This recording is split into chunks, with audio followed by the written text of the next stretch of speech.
Hair growth oil தான் வந்து இன்னைக்கு வந்து ரெடி பண்ண போறோம். 3 வகையான எண்ணெய், மஞ்சள் கரிசிலாங்கண்ணி, மருதாணி இலை, வேப்ப இலை, கற்றாழை, கருவேப்பிலை இலை, ஜடாமன்சி, தேம்பாளம்பட்டை, செம்பருத்தி இலை, சாண்டல்வுட் பவுடர், வெந்தயம், பூண்டு, நெல்லிக்காய், பன்னீர் ரோஜா, ஆரஞ்சு தோள்கள், சின்ன வெங்காயம், மாதுளை தோள்கள், எலுமிச்சை பழத்தோல், ஆளி விதை அப்படிங்கிற ஃபிளாக்ஸீட், கருஞ்சீரகம், செம்பருத்தி பூ, இதையெல்லாம் இன்ஃபியூஸ் பண்ணி தான் இன்னைக்கு வந்து ஹேர் க்ரோத் ஆயில் ரெடி பண்ண போறோம்.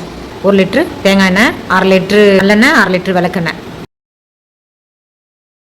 இப்பவே வந்து அதனுடைய கலரை வந்து ஆயிலுக்குள்ள வந்து இறக்க ஆரம்பிச்சிருச்சு.